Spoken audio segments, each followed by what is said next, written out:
Jaya Radha Madhava Jaya Kunja Bihari Jaya Radha Madhava Jaya Kunja Bihari Jaya Radha Madhava Jaya Kunja Bihari Jaya Radha Madhava Jaya Kunja Bihari Jayam Vishnupad Paramahamsa Parivrajacharya Asto Saraswati Srimad Srila Vaicharanaravindra Bhaktivedanta Swami Srila Prabhupada Ki Jai Jayam Vishnupad Paramahamsa Parivrajacharya Asto Saraswati Srimad Srila Bhaktisiddhanta Saraswati Goswami Maharaj Prabhupada Ki Jai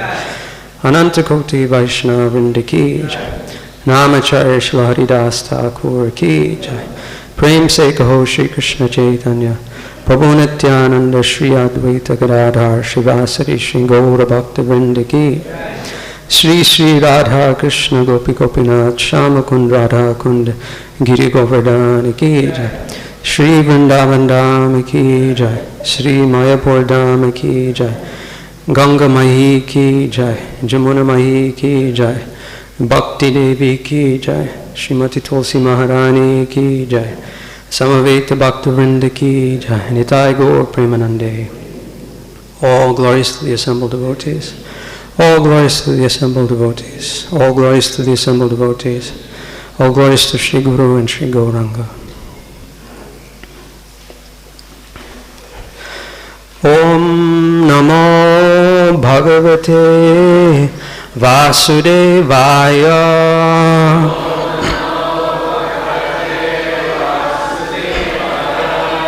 Om Namo Bhagavate Vasudevaya.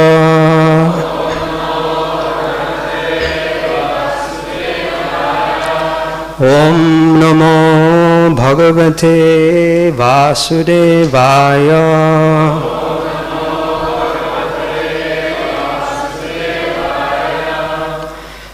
Srimad Bhagavatam, Canto 10, Chapter 6, The Killing of the Demon Putana. Today we are covering two texts, 20 and 21. 21 is on the board, which we will chant together. And I'll begin by reading text 20. Gomutrena snapayitva punargo rajasharbakam raksham chakrus chasakrita dvadasangeshu namabi. Translation. The child was thoroughly washed with cow urine and then smeared with the dust raised by the movements of the cows.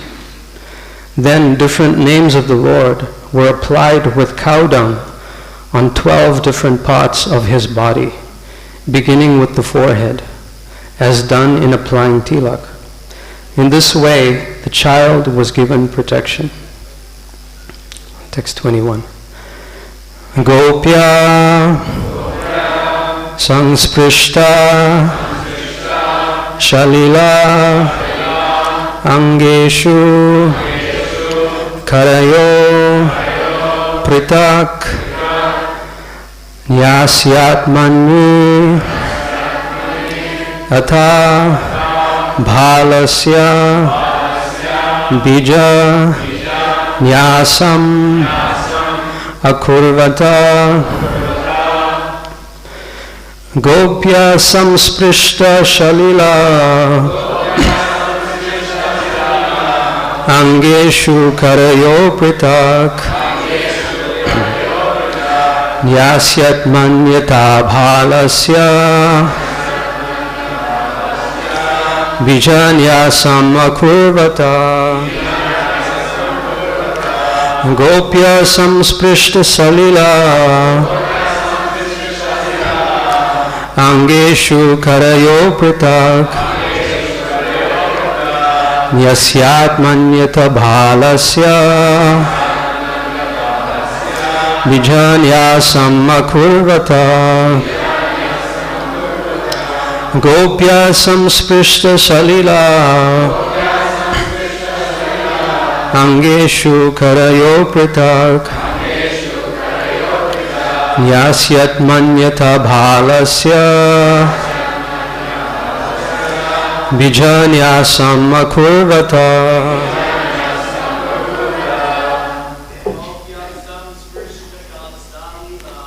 Gopya samsprishta salila Angeshu karayoprita Yasyat manyata bhalasya Vijanyasam akurvata Gopya samsprishta salila Angeshu karayoprita Yasamatya balasya Vijanyasam kurvata Goprashta samsprishta shalila Angeshu gharayoprita Yasyat manya balasya Vijanyasam kurvata Matajis. Gopya samsprishta shalila Angeshu karayoprita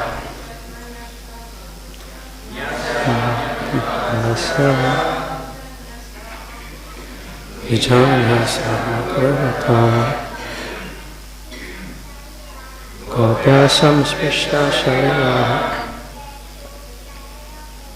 Angeshu karayoprita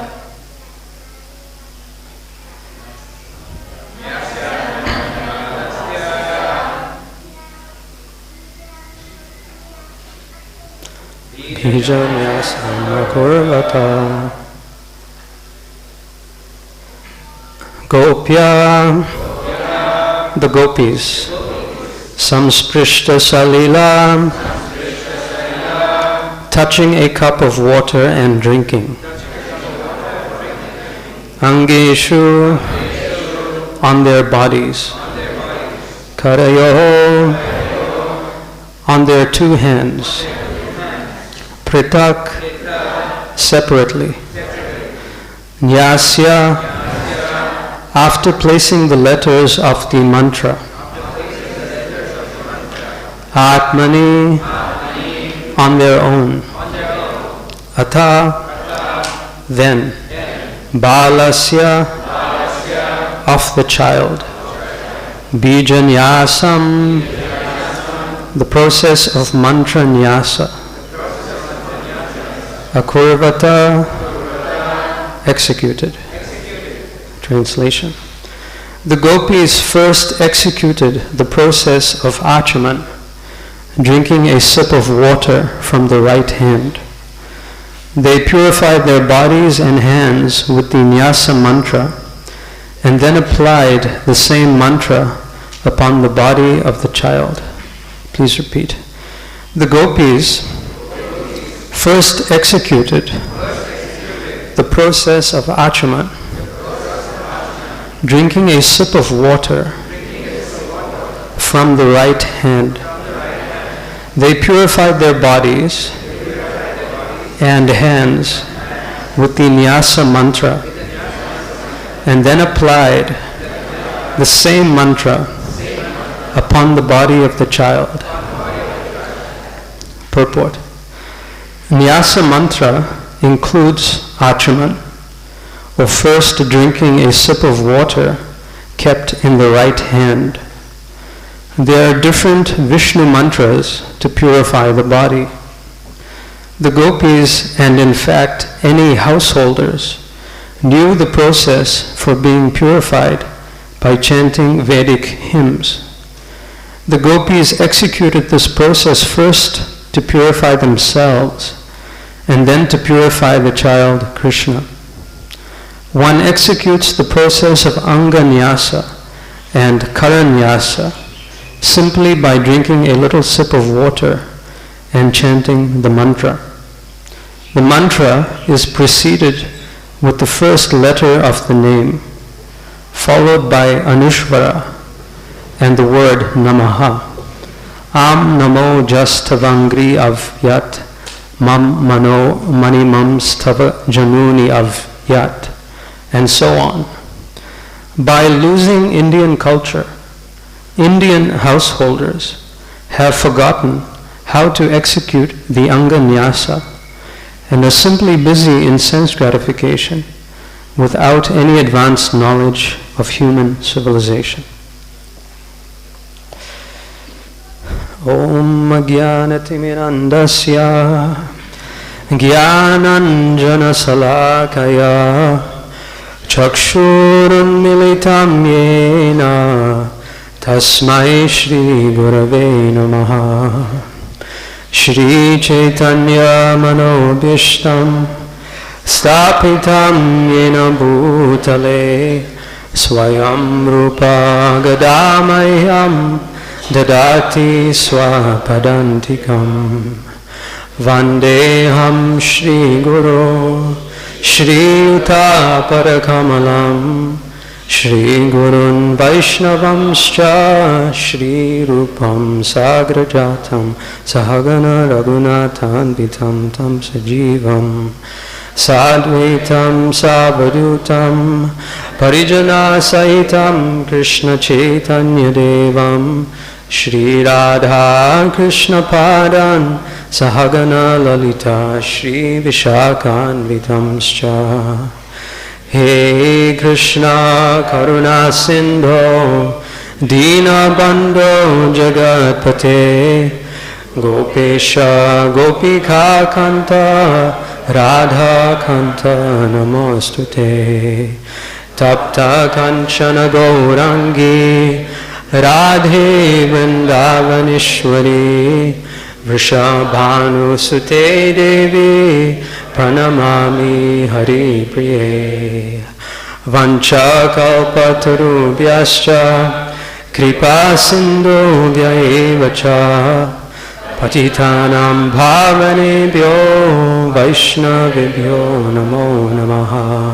Harir Nama Harir Nama Harir Nama Eva Kevalam Kalo Nastyeva Nastyeva Nastyeva Gatiranyata. Jai Shri Krishna Chaitanya Prabhu Nityananda Shri Advaita Gadadha Shivasari Gaura Bhaktavinda. Hare Krishna Krishna Krishna Hare Hare Hare Rama Rama Rama Hare Hare. Gomutrena Snapayitva Punar Gora Chasharbakam Raksham Chakrush Chashakrita Dvadasangeshu Namabi. The child was thoroughly washed with cow urine and then smeared with the dust raised by the movements of the cows. Then different names of the Lord were applied with cow dung on 12 different parts of his body, beginning with the forehead, as done in applying tilak. In this way the child was given protection. Gopya samsprishta shalila angeshu karayo putak nyasyat manyata bhalasya bijanyasam makurvata. The gopis first executed the process of achaman, drinking a sip of water from the right hand. They purified their bodies and hands with the nyasa mantra and then applied the same mantra upon the body of the child. So before I begin, I'd like to humbly ask for the blessings of the senior Vaishnavas here, so I may speak some words of inspiration to everyone. So we were reading of the killing of the demon Putana. She's already been killed. We heard that description in the previous classes, and the previous speakers gave a lot of deep insight into the Leela and different lessons to be learnt from the killing of Putana. Particularly for me, one of the lessons that stood out was Putana. It's described that Krishna, he held her breast so tightly with so much of pressure. You can imagine the source of everything, putting all his pressure on one point. Tremendous pressure. So she was in excruciating pain. Of course, she was in the form disguised as a beautiful woman. The Brajabasis took her to be like a goddess of fortune. But under that pressure, her true nature was exposed. She had to just come out. She couldn't compose herself and control herself. So in a similar way, we are also being squeezed to different degrees, in different ways in our lives. This is Krishna's mercy, squeezing us through the material nature, helping us understand what we need to work on, what are our flaws. And just like Putana, under the tremendous pressure of Krishna, her real nature was revealed. So similarly, when we go through these different squeezes of nature, tests, then who we really are on the inside comes out. So in this way we can measure ourselves, our Vaishnava qualities coming out, or our demoniac qualities coming out. Is it anger that's coming out? Is it frustration that's coming out? Are we angry with Krishna when we're being squeezed? So in this way, for me this was a nice lesson. And this was the death of Putana. And I was remembering one experience I had a few years ago on the Navadvip Mandal Parikrama. So we were out walking, and of course Parikrama is, the whole environment is just perfect. You're walking in the Dham, you're surrounded by hundreds of devotees, and everyone is chanting the holy names and hearing Lord Chaitanya's pastimes. So what more perfect situation could there be? Anyway, we were walking, and somehow or the other, my mind just went away amidst all this, just to some mundane thing, and I was completely oblivious to my surroundings and the whole atmosphere. And then I just came back to reality, and I was kind of shaken a bit and shocked that, at the time of death, which is, the ultimate squeeze, the most difficult test, where will my mind be? Even if devotees are around me chanting, hundreds of devotees may be around me chanting, but where will my mind be? So it was kind of like a shake-up for me that our own Krishna consciousness is, of course Krishna's mercy is there, but we really have to endeavor to the best of our abilities to be Krishna conscious, so that at the ultimate squeeze we may be able to remember the Lord and His names. So these two verses today, there are two particular themes from which I will focus on. The first theme is here, the process of achaman, nyasa, application of tilak is very prominent. So these are parts of the Pancharatriki Vidhi Mag, path of our devotional life. So that's one theme I'll focus on. And then the second, a little bit, Prabhupada concludes the purport here today. He's speaking about the loss of Indian culture. So those two themes I'll try to explore more deeply. So Pancharatrika Vidhi, we know from Prabhupada's purports, Prabhupada's teachings, that our practice of Krishna consciousness is two paths. We're following two processes: Bhagavad Vidhi, which means the chanting of the holy names, the preaching of Krishna consciousness, and then Pancharatrik Vidhi. So Pancharatrik Vidhi includes deity worship, rising early in the morning, chanting Gayatri mantras, cleanliness, purity. All these items fall under the Vidhi Marg, Pancharatra. So both are very important. Unless one is extremely advanced in Krishna consciousness and one can just simply chant Hare Krishna all day without any difficulty with the mind, then you can just do Bhagavad Vidhi. But we see that because we're conditioned, we're still influenced by the modes of passion and ignorance, and we need the support of these other activities to help keep us stable in consciousness. You can try to imagine, this may be a little disturbing, sorry if I disturb you, but imagine you walk into this temple in the morning, you're coming, and there are no deities. They're just two big halls. And all that's going on there is hearing and chanting. No darshans, no mahaprasadam, none of that. All we do is just hear and chant. I think not many devotees would be so inspired to attend the programs. So we can understand just from thinking like that, what would our lives be without the deity, without having darshan, without being able to focus our minds on the Lord.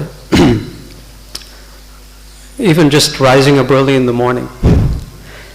Without rising up early in the morning, starting your day that way, Krishna consciousness can be pretty difficult. You don't chant your rounds early in the morning, you struggle throughout the day to chant your rounds. So Prabhupada is very expert. He's the Acharya for Kali-Yuga, and he understands the nature of the residents of Kali-Yuga. So he knows we need this Vidhi Marg, this Pancharatrika Vidhi, to help support us to be able to chant purely.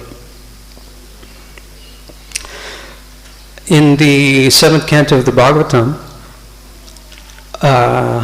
Prahlad Maharaj famously speaks the 9 processes of devotional service, and Prabhupada elaborately in that purport comments on each one of the different devotional items. In this purport particularly there is specific focus on householders. Prabhupada says Indian householders have forgotten. And then earlier in the purport he says the gopis, and in fact any householders. So householders are specifically focused on here. And in that purport, when Prabhupada is discussing the process of deity worship, then he makes mention to householders quite often in his description of deity worship. I'll just read a few excerpts from his description.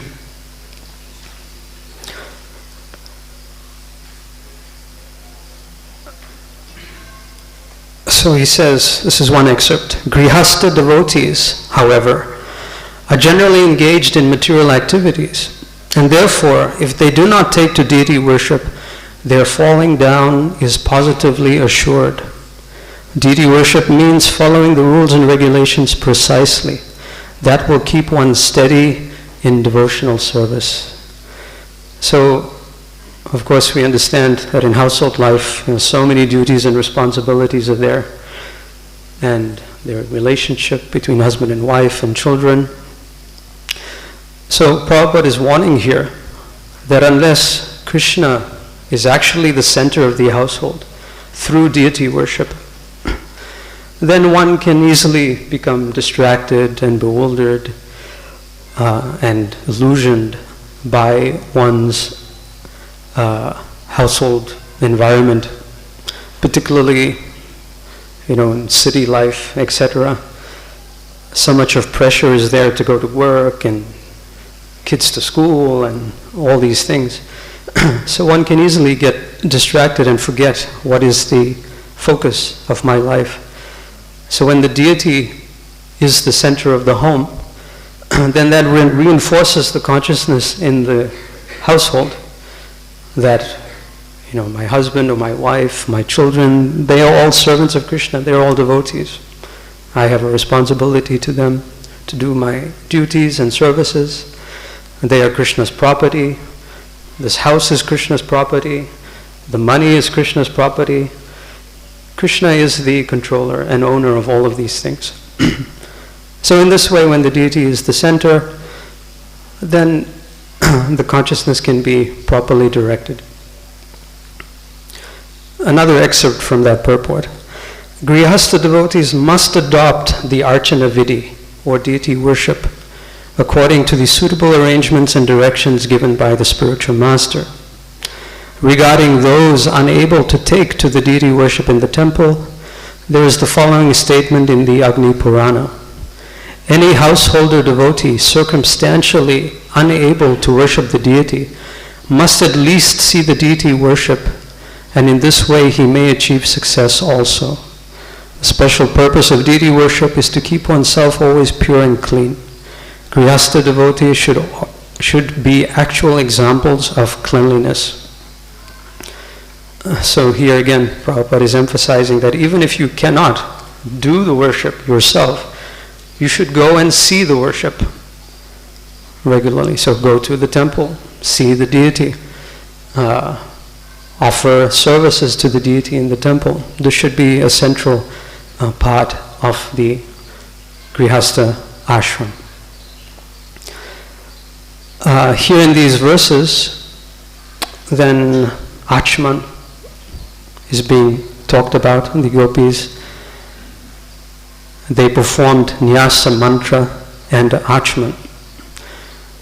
So what is Achman? We know Achman is a ritual activity which brings about mental and physical purity. And Achman is generally done before we perform any spiritual activities.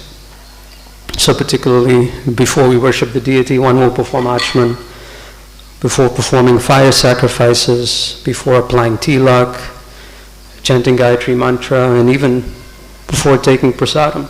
Some Vaishnavas perform Achman, because prasadam is not just to gratify the tongue, but it's an actual service also. So this is basic explanation of what is Achman. And in the Bhagavatam, in many places, this word you will find, upasprishya.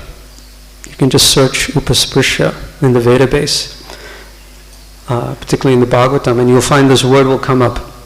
And you'll see in the word-for-word translation, it's translated as touching water, sipping water for purification, touching in sanctity.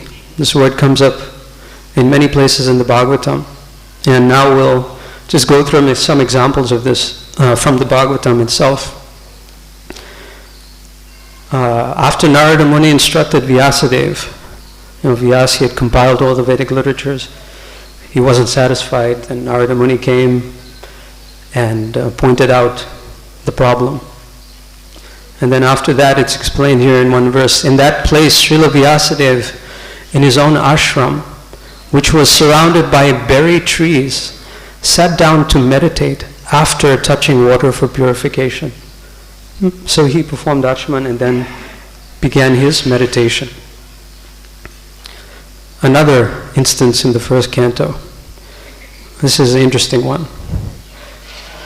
Since his life was in danger, he touched water in sanctity and concentrated upon the chanting of the hymns for throwing nuclear weapons, although he did not know how to withdraw such weapons. So who is this? Ashvatthama. He was running for his life, and in desperation he summoned the Brahmastra. So these Kshatriyas also, these weapons, of course they're given by particular deities, and to invoke on those deities and the weapon, they also have to do some ritual before that, some meditation to invoke that weapon. So this is what Ashvatthama did. He stopped, he performed Achman, he meditated on the particular mantras and deity, and then the Brahmastra was released. Again in the first canto, the son of the rishi, his eyes red hot with anger, touched the water of the Kaushika while speaking to his playmates and discharged the following thunderbolt of words. So this is Shringi. He's about to curse Maharaj Parikshit. Again, before stating a curse, they would also perform Achman and then release the curse. And then finally, this is my favorite one. In the 10th canto, there's the chapter describing Lord Krishna's daily activities. So this is one of the verses, that Lord Krishna, he would rise at Brahma Muhurta, early in the morning. He would take a bath in clear water. So it says, Lord Madhava would rise during the Brahma Muhurta period and touch water. He would perform Achman, Krishna. With a clear mind, he would then meditate upon himself, the single self-luminous, unequaled and infallible supreme truth, known as Brahman, who by his very nature dispels all contamination, and who through his personal energies, which cause the creation and destruction of this universe, manifests his own pure and blissful existence. So in the Krishna book, Prabhupada comments on this, Lord Krishna's daily activities, and he says we should not imitate Krishna, but we should follow in his footsteps. And so he says we should not imitate and try and expand ourselves into 16,108 forms, but we can follow this example. Krishna rose at Brahma Muhurta. He performed Achman. He meditated. He did sadhana.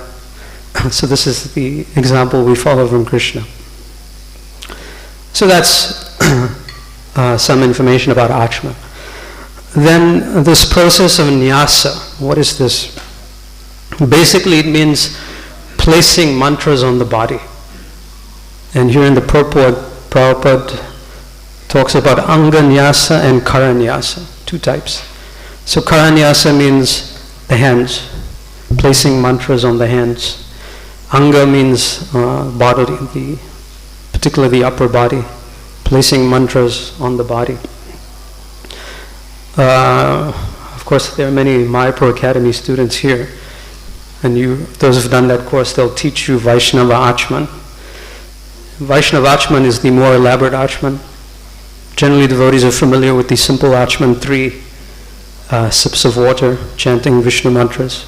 Then Vaishnava Achman is much more elaborate. One is also touching different points on the body and reciting particular mantras. So applying mantras to the body to achieve more finer purification. If you've ever seen elaborate Shalagram Shila worship, then part of the preliminary process of the worship is they do this kara and anga nyasa.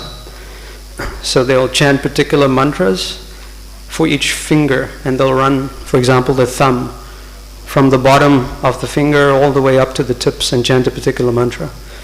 And then run the thumb along the middle fingers, chant a particular mantra all the way to the top. In this way, karanyasa, mantras applied to the hands, and then touch different parts of the body and chant particular mantras. So the gopis did this for Krishna's protection.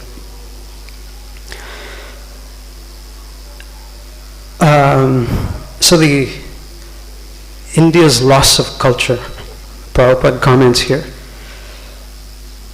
By losing Indian culture, Indian householders have forgotten how to execute the Anganyasa and are simply busy in sense gratification without any knowledge of human civilization. So unfortunately, this is the case. We see India is in many ways adopting and chasing after Western cultural values, culture of money, becoming rich, and through that getting all kinds of material facilities for one's enjoyment. And the Brahminical culture and lifestyle is being given up. But still there are remnants of the Vedic culture which is there, and which also Prabhupada appreciates and refers to. Like in the previous verse on 19 on Sunday, we heard Prabhupada was saying that, speaking about cow protection, and he said even today, outside the villages of Vrindavan, still the people, they use cow dung, they make cow dung patties, and they use it for fuel. So these remnants of Vedic culture are still there, and we can learn from that. Prabhupada, he wanted devotees from the West to come to India, even though he knew that the culture was being lost. But he wanted them to see and learn the lifestyle which the remnants of are still there. I had a nice experience last year. We were on parikrama in South India, and we finished our parikrama in Rameshwaram, and then from there we went to Chennai. So we were on a train from Rameshwaram to Chennai. So I got on the train and I was sitting next to the window, waiting for the train to begin the journey. And during our parikrama, I was reading about Lord Chaitanya's preaching and visit tour of South India, just to enhance my consciousness. So I was sitting and I was reading this particular verse and purport as we're waiting for the train to go. So this is Madhya Lila, chapter 8, text 55. So it says, after finishing his bath, Sri Chaitanya Mahaprabhu sat down and waited for Ramananda Rai to come. Then Ramananda Rai, accompanied by one servant, came to meet him. That's the verse describing Lord Chaitanya's taking his evening bath and just waiting for Ramananda Rai. And in the purport, Prabhupada writes, a Vaishnava who is supposed to be advanced in spiritual understanding, be he a householder or a sannyasi, must bathe 3 times a day, morning, noon, and evening. When one is engaged in the service of the deity, he must especially follow the principles of the Padma Purana and take regular baths. He should also, after bathing, decorate his body with the 12 tilaks. Simple purport. So I just read that purport and I looked outside the window of my cabin. And what did I see? I saw the simple householder Brahmana. And I forget, it was noon or evening, but he was taking his noon bath on the railway platform. Yeah, he took his gamsha out. And he was taking his noon bath very simply in a like isolated place. And I just read this purport and I look out the window and this is what I see. So it really touched me, and I appreciate it very much. That still, this is still followed.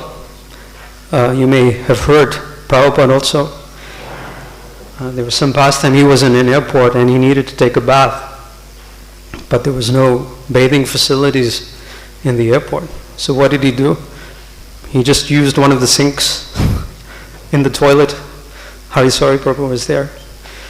And he just poured water over himself. The whole floor was messed. And the toilet cleaner, the bathroom cleaner was shocked. What are you doing? You can't do this. Prabhupada didn't bother. He took his bath and he carried on with his traveling and preaching. So Prabhupada also very conscious of cleanliness as a sannyasi. and setting an example as the Acharya for all of us. And finally, tilak. The gopis applied with cow dung on 12 parts of Krishna's body with mantra tilak for his protection.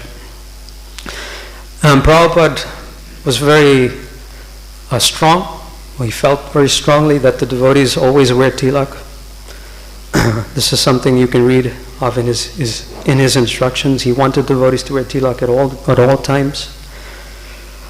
Of course, it depends. Some situations may be difficult. If you're in a country where the government is not very favorable to Krishna consciousness, then you may not be able to do it in public. But at least in your private space, your space, we should always be applying tilak after bathing to our bodies. It helps reinforce our identity as servants of the Lord. When you apply tilak, you're chanting the Lord's names, applying it to the body. So it's reinforcing, helping us understand again and again, day after day, that we are the servants of the Lord. We are not the masters. It also helps us to value the body as Krishna's property. That the body is meant to be used in Krishna's service, not in my own service. So one can, do these things, achma, and apply tilak. You can do it in a mechanical way. This is something I have to do. But if you do it in a more conscious way, then it can really help uplift one's consciousness and help situate one in proper Krishna consciousness.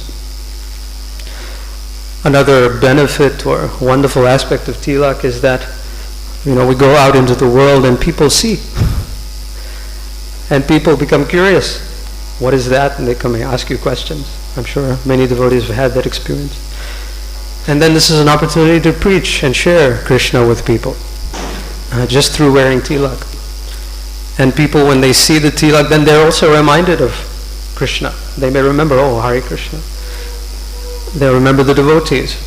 And in this way, auspiciousness is created in the world.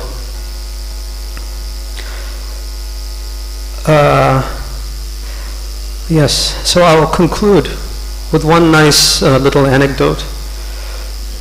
One disciple of Prabhupada, his name is Niranjan Das, not Niranjan Swami. Niranjan Das, he's from India. And he was afraid to wear tilak, as some devotees do experience. Afraid to wear it in public because they'll be judged or people will laugh at them. So he had this fear. So he approached Prabhupada. He said, how can I wear tilak? I am a student and my colleagues and teachers will laugh at me. Prabhupada said, you are a soldier of Krishna. A soldier fights gallantly, brave in the battlefield. And then the government gives him a gallantry award. In India, we have Paramvir Chakra and Mahavir Chakra medals.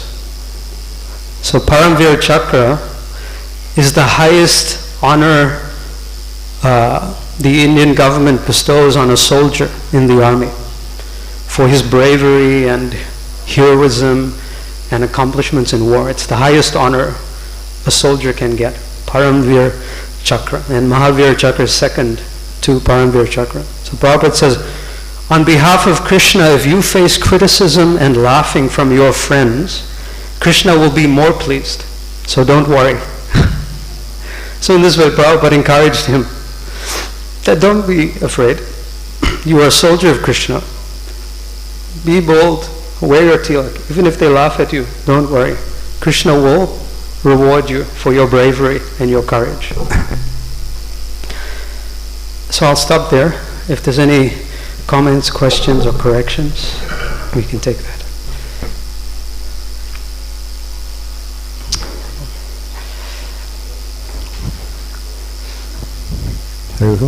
Thank you, Prabhu. Regarding of Achaman, it's said that if you remember the Lord, then you are purified inside and outside. And even Achaman instructs you to remember the Lord. So,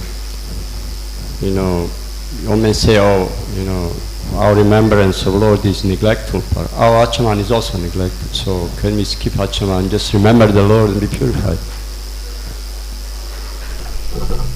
No, we should still do the ashram, but try and remember and improve our consciousness. We shouldn't neglect it. It's part of our process of deity worship, of sadhana.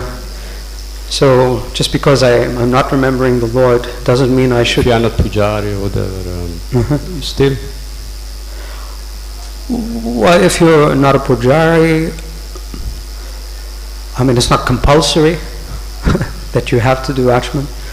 But as is mentioned here, it is part of the Pancharatrik Vidhi, that before one meditates, one applies tilak, then it is a part of the system that is given by the acharyas to perform achman. So at least to honor the acharyas, one should do that. Supremely pure does achaman also. Yeah, Krishna himself, he's doing achman. Nishingatirtha Prabhu.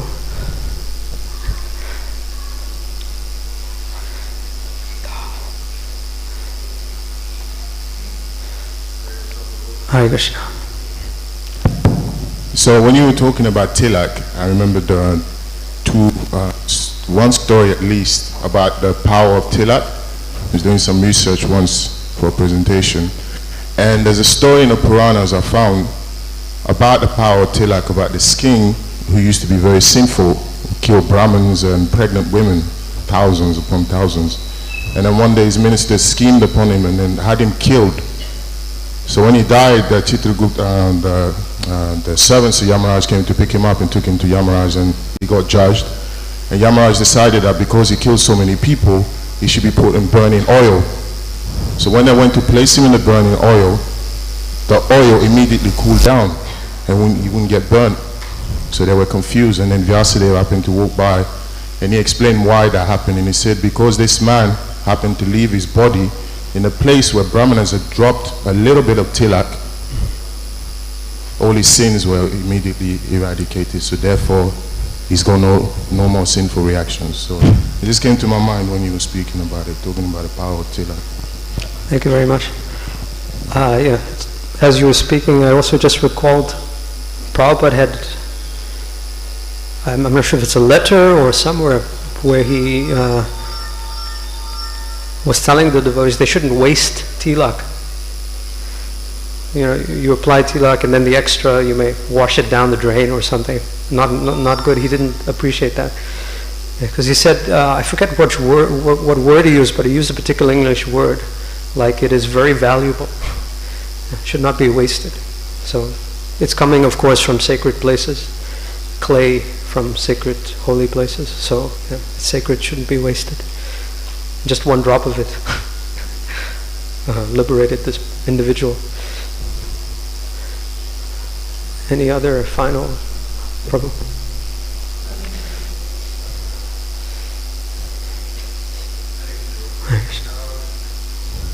Prabhu, in connection with Gopi Chandan Tilak, I just remembered something practical. As you rightly mentioned, at times devotees are hesitant in wearing tilak outside. But Prabhupada gives a very interesting example, which always I remembered, especially when I was in the Middle East even. And it would inspire me to wear tilak all the time, irrespective of even when I was at work. So this particular thing is when the Mohammedans had conquered India, in a particular establishment, Mohammedan owner of the establishment had told that none of the people can wear any vibhuti or the tilak and all of that. And then he said next day nobody should be there. So none of them wore except one person. And this man went around inspecting and he saw this person wearing, and he said, this person has full trust and faith and believes in what he is doing. This person can wear but nobody else. So that was very inspiring. And I have a lot of devotees even in the Middle East where there's a kind of phobia that we'll get hanged or we'll get jailed. Nothing of that happens. In fact, even when we were out preaching, there have been times when we were out in dhoti and kurta. And it's very adventurous, one might say. And also, while we were preaching, a devotee would say, nowadays everybody wants to stand out in the crowd. So if you're in jeans and tees and all that sort of stuff, everybody is doing that. But if you're in a dhoti kurta and tilak, everybody is ogling at you. I say, oh wow, this is different. Thank you. I just recalled, I'm sure many devotees know Sankarshan Das Adhikari Prabhu, disciple of Prabhupada. He was telling us a bit of his lifetime in Krishna consciousness. And he told us he was a brahmachari for like 14 or 15 years. He traveled with the Radha Damodar, traveling Sankirtan party, famous book distribution party. And then he decided to get married, and Tamal Krishna Maharaj helped arrange his marriage. And his first job he got as a salesman for some company in America. Yeah, some sales. And he wore his tilak to his work. And of course he did his work very dutifully with all enthusiasm and effort. And he was like the top salesman for whatever product it was, for some particular period of time, very consistent. And the manager or the main person got to know, he's doing so well, and congratulated him. And he told him, I don't know what that is you're wearing on your forehead, but whatever it is, keep wearing it, because you're doing very well. A funny story. But yeah, devotees, they shouldn't be afraid. They should wear their tilak, unless there's some real serious opposition. But they shouldn't be afraid. All right. Thank you. Grantaraj Srimad Bhagavatam ki jai. Srila Prabhupada ki jai.